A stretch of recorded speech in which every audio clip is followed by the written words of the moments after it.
course today. So welcome everybody and thank you so much for coming. We really want to try and, as we keep saying, we want to improve our relationships between our community here, between our teachers, our learners and the parents. So it's very, very important that we continue having these sessions so that we can try and improve the conditions for everybody. Okay? So what today's session is going to be about is up on the screen, how to support your child through stress and exams. And one thing that we find is going to be most impactful of this is to let the learners themselves actually tell you exactly what it is that they feel they need support with and how they need to deal with their stresses. Okay? So we have a fantastic learner leadership team, so I'm going to pass you over to them. They're going to be presenting, and then after they're presented, we will hand you over to Miss Annabelle, our counsellor, who will talk to you a little bit about the things that she does here at the school and the services that she offers. Okay? So I'm going to hand you over to Farah and the guys. Thank you. Hello everyone, my name is Raza. I am in year 12 and I am the HBL ambassador for sports. So with a raise of hands, please tell me, how many of you believe the way you used to learn is very different from the way we learn? Please raise your hand. Now how many of you remember staring at a chalkboard blankly while your teacher is giving you a lecture and you have a notebook and a textbook in your hand? How many of you remember? Do you believe this was boring? Yeah. It was, of course. Extremely. The whole point of my slide here is basically how times have changed, how your time is very different to our time. And this doesn't mean it's necessarily wrong. So the first one here is the integration of technology. Now, as we know, technology has changed drastically. And this means that it changes education drastically. One very good example of this would be ChatGPT. As soon as ChatGPT came in, one of the first things it was used for was education. And still, till this day, ChatGPT has basically become a part of every person that gets an education, because this is a new innovation, it's a new technology which basically enhances the way we learn. Personalized learning. Now, personalized learning is basically, it's a referral to the fading away of the one-size-fits-all idea, which was basically an idea for everyone over here that educated themselves when they were younger. Now, what this basically means is that for you guys, it was usually just one textbook, and all of you have to learn from that one textbook. Am I right? For us, there's 100 textbooks, there's 100 videos, there's 100 MP3 files, audio files which we can learn from. There's 1,000 different ways from which we can learn. And this means that each of us can continue in our educational prowess in our own pace, in our own speed, and we can learn in our way. Global reach. Now, a good example for global reach would be with me. While I was in my IGCSEs, I had a friend who was in Hong Kong, and he was very smart. At the time, I wasn't very smart, and I would have a lot of questions. And the people around me were as smart as me, not very smart. And I would usually ask him all the questions I had, and he answered very quickly. And this is the idea, the beauty behind global reach. If you have a question, you can ask anyone in your area, anyone in your country, anyone in the world. And every person who studies the same course or studied the same course as you can then go ahead and answer your question. Alternative education. Now, this is a referral to personalized learning. There are many different ways to which we can learn. There's many different ways to which you can read the same sentence, for example. If I want to memorize something, if I have to memorize something, I could hear it, I could see it, and I could even read it. And in those different ways, I can see which best fits me, and then I can learn it as I want, and at my own pace. The HBL initiative. Now, this is connected to this school. We have the HBL initiative and the whole HBL idea already embedded in the school. So it's basically an infrastructure which helps to enhance the way we learn, and it has truly helped. This is part of the 3 VAAs, which are hardworking, empathy, and agility. And these are basically characteristics which are developed for every student in this school to basically enhance the way they learn, enhance the way they read, write, all of it. Everything they do is basically grown in those 3 VAAs.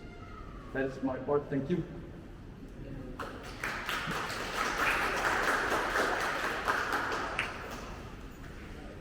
I'm now Richard. I'm the assistant head of the school. I'm also in charge of parental engagement, and I'll talk about ways to learn and learning habits. So there are many different ways you can learn, as well touched on earlier.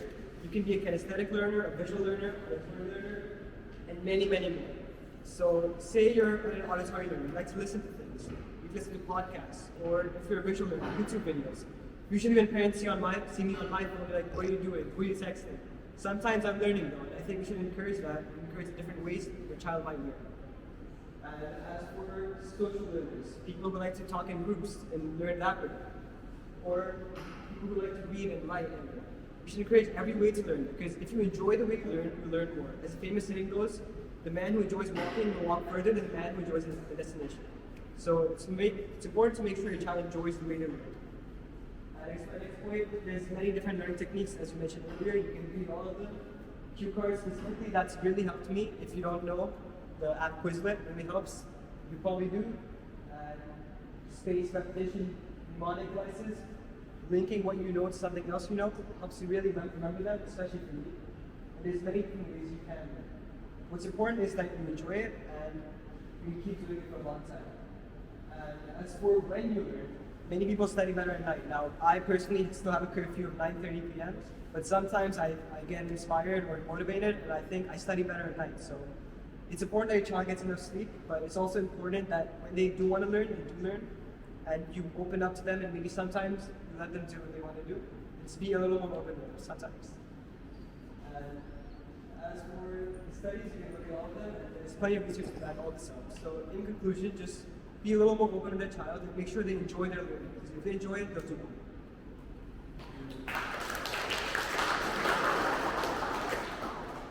Good afternoon, everyone. I'm going to be talking about managing expectations. So this is from parents or even teachers. We all know without any doubt that parents obviously want the best for their children. However, it's very important to know or to make sure that you as parents do not set expectations that are higher than your child's abilities. This does not mean that you should not motivate your children or encourage them to do their best, obviously, because this is crucial. It just means that you just have to make sure that you're not putting more pressure on your child, which will cause them to perform less than they're or worse than they're capable of. It's also very important to talk with your child about their goals, what exactly their goals are, and how they think they will be able to achieve it. And now growth mindset and overcoming the fear of failure. Now to begin with, a mindset is a set of beliefs a person has that guides them, it's basically a set of beliefs that guides how a person interprets or responds to a situation. A growth mindset is where a child or a person believes that through effort and hard work, we will be able to improve our abilities. So it is very important to raise your child to have a growth mindset where they believe that if they put more effort into their work, they will improve. And this can be done by emphasizing the effort and the process the child is going through and not their abilities or just the outcome. And then the second thing I want to speak of is overcoming or just preventing the fear of failure. This can be done by really changing, as a parent, your attitude towards failure. So when a child has a mistake, take this as a learning, celebrate this mistake and take it as a learning experience. Tell your child that yes, okay, you made a mistake and now you're going to try to avoid this mistake and learn from your mistake. Another really helpful thing, I believe, is conducting a worst case scenario. So this is just to help your child understand that there is another path that they can go through if something goes wrong. So for example, let's say they didn't do so well in their IGCSE exams. The worst thing they can do is just reset their IGCSE exams. This just really helps them understand that it's not the end of the world if something wrong happens. And now we're talking about something which is very, very important, staying active, exercising. I would encourage you all parents to just really help encourage your children to go out for a daily walk, for example, during their break and just get some fresh air, or even go to the gym if they like to. This is because exercise is really beneficial for both our physical and mental well-being. So basically, when we exercise, our brain releases feel-good chemicals, such as serotonin and other endorphins. And when our brain releases these feel-good chemicals, we feel better, our mood is lifted, and our well-being is just better. So when we exercise, even after exercise, it's really good to revise because our brain is in an active state of mind. So we're really just focused and more concentrated. And another big benefit of exercise is that it boosts memory, thinking, and concentration. This is because when we exercise, and even after exercise, the blood flow and oxygen flow to our brain is increased, which helps us stay focused and even concentrate and study for longer periods of time. Thank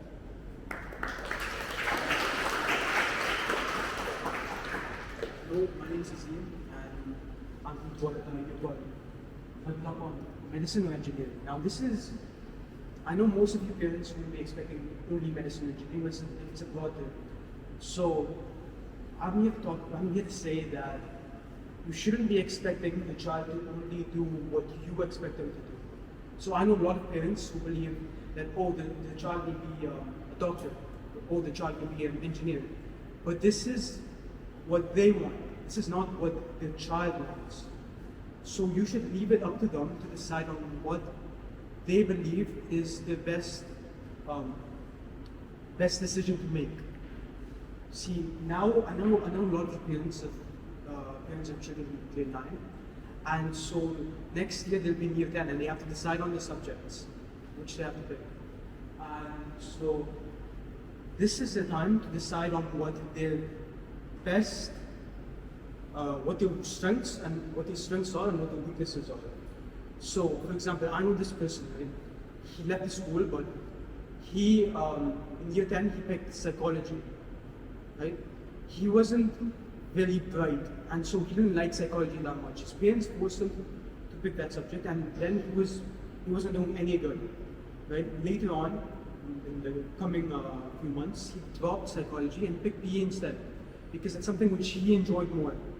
Then he excelled in it. He was so good at it that he was one of the few people who got an A in PE.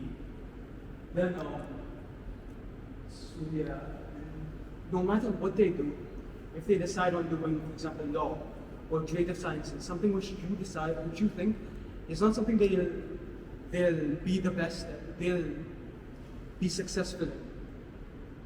This is the time to learn, and this is the time to know about what they want to do. And here is another thing which you guys can help them to do. And that's relieving their stress. Now, I know for a lot of people, the children will be sitting their board exams soon. And these board exams is very, very stressful time for them. They'll be wondering about whether they'll fail, whether they'll succeed. Now one thing which you guys have had to do is, this isn't something which you should do all the time, but you should give them a break, but take them out to enjoy themselves, right? So then they can clear their mind and they can not worry only about the exams, but relax a bit. And so you guys can take them to the mall, to a restaurant, to a movie, anything, and it'll just mean the world to them. So you should dedicate some time. Then health. Now, a lot of parents I know you will be worrying about their physical health, whether they eat, whether they exercise. But you should also be taking care of their mental health. You should be asking them, how are you? It'll mean the world to them. They'll be very glad that you guys can hear them out about this stressful experience, because this isn't an easy time.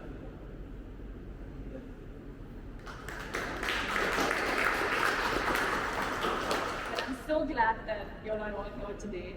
And can I ask for show of hands, how many of you all knew what today's topic was going to be? Some of us knew, and I'm glad that we knew and we wanted to support our children, and that's why we're here today. I wish there were a lot more learners, and a lot more parents, and I'll tell you why as we go by. But let me quickly run you through what I do at this school. I take individual and group sessions for learners, and this could be either referred, so that means either a teacher has sent them in, or a parent has a concern, and that's why they've sent them to me. they wanted to discuss the child's well-being, something like that. Or, and especially with our secondary learners, the learners walk in on themselves and they want to discuss something. And those are the best kids to work with, the best learners to work with. We discuss not just emotional and mental health concerns, but also skill building so that we've got more learner leaders in the coming days, in the coming years. If we feel like the concern needs more attention, needs more care, we also connect parents with external support so that they know exactly which professional to reach out to and who would be able to best support that learner if it's not us, because of time or any other question. I welcome you all to my office, which is E5. It's called the Nurture Room. If you haven't been there, it's the best room in the school. I'm bragging about it. So come drop by. And I think we've worked very intentionally to make that a safe space, a place where learners feel comfortable and confident enough to share and express themselves. If they're having a bad day or a bad week, they've got a space in this school where they can just take some time to calm down, to ground themselves. So all of you are welcome to come see me there. And if you all need to reach out to me for any reason, you all can feel free to send in an email or call the school and ask to connect with me. I would love to be able to hear from the parents so that together we can work to do what's best for our learners. Alright, so because I'm a psychologist and I like talking about the brain, if there's something I want to leave you all with today, the learners have done enough learning for the day, but the parents hopefully have the capacity for some learning. And kids' brains, as they're growing, brain is still developing. Does anybody know the age by when brain stops developing? Do you want to take a guess? Okay, no. So we think it's 18 and we think that when they're teens, they will settle down, but actually your brain's not fully developed till you're 25. Okay? So learners are still developing. And how, as adults, we use a certain portion of our brain that's called the prefrontal cortex. I'm going to get a slightly bit technical, but the learners, and the front portion of our brain helps with decision making, thinking, and acting, and impulsive activities. And the front portion of our brain is what helps us with adults. But because learners or younger children don't have their brains fully developed, they are using the amygdala, which is the emotional part of their brain. So I don't know if you all have noticed, but children tend to be more emotional and logical. Their emotions tend to get the better of them, right? So as they grow, this is one thing if you could take away from today's session, they're growing, their brain is still changing, they're still learning, right? There are going to be changes in the way that they react, their emotions are going to change. They're going to prefer their friends over an adult, or their friends over their parents. When they talk to people, they would rather talk to a stranger than somebody in their family. It's just because it's more convenient, more comfortable for them. They're scared of disappointing parents, but you don't have to be scared about disappointing a random person at school. And they are becoming more themselves and figuring out what is it that I like, who's it that I want to be.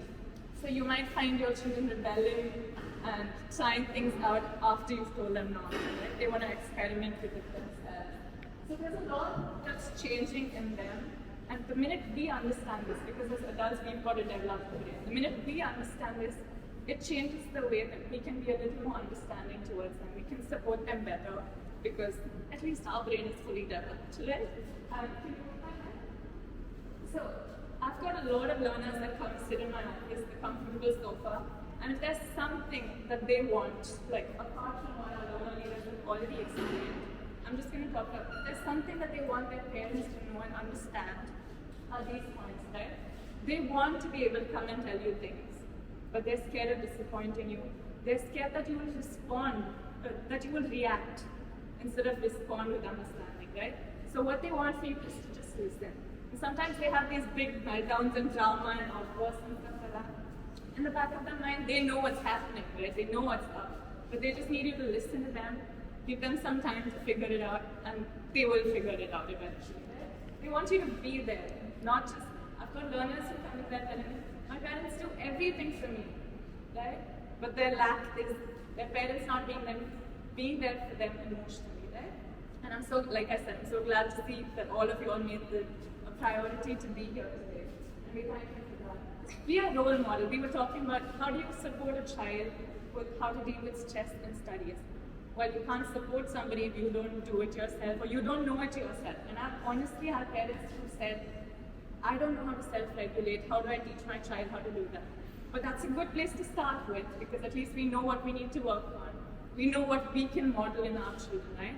If you tell children, don't stay on your phone all the time, and they see you on your phone all the time, that part of the brain that says, if they can do it, so can I. That part's gonna line up, right? So be patient with them, like we said, brain development going to take some time, a couple years maybe, but they'll get there, right?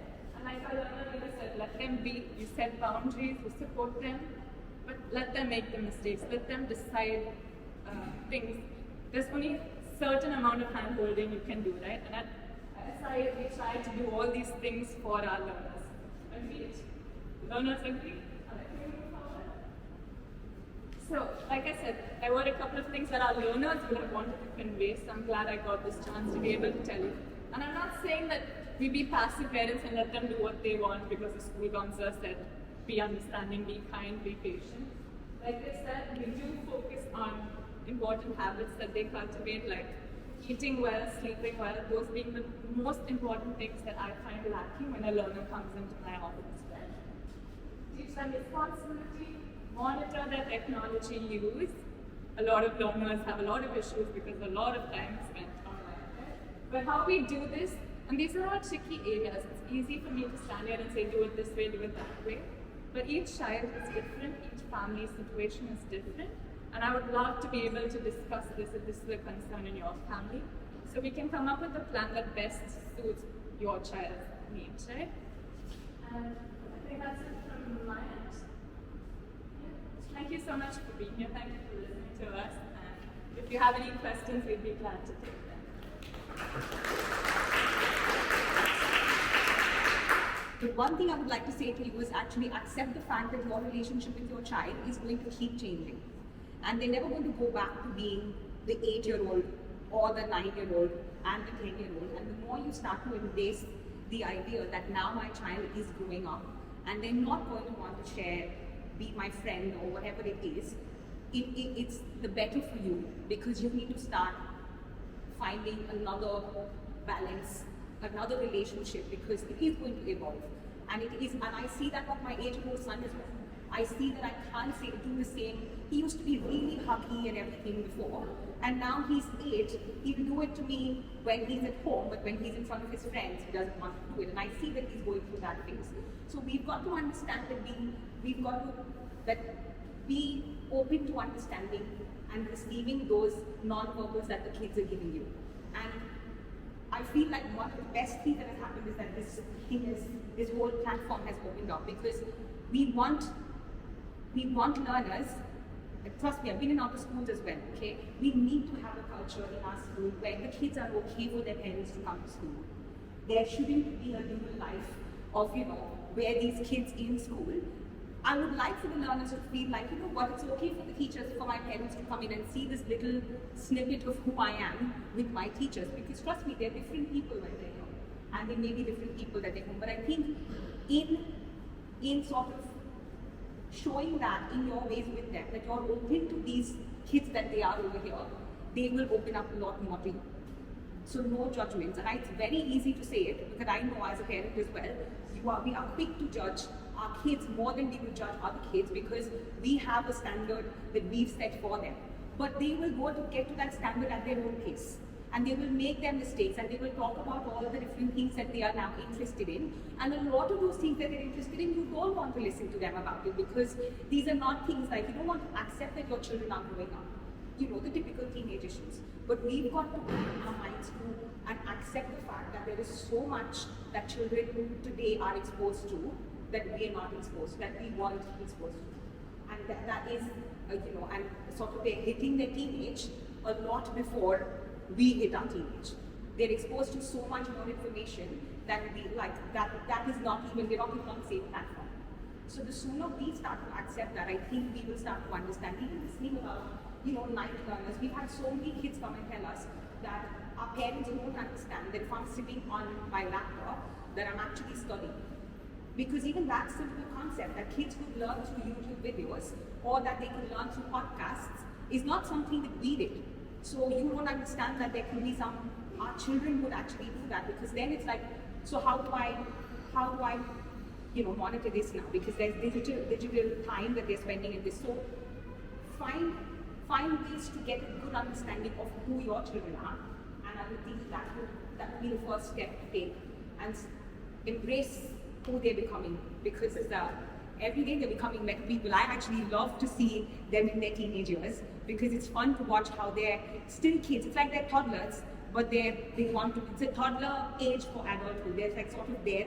They want to be all adults, but they're not really there. So it's fun to see them navigate that time in their life. Yeah. I was going to say as well, yeah.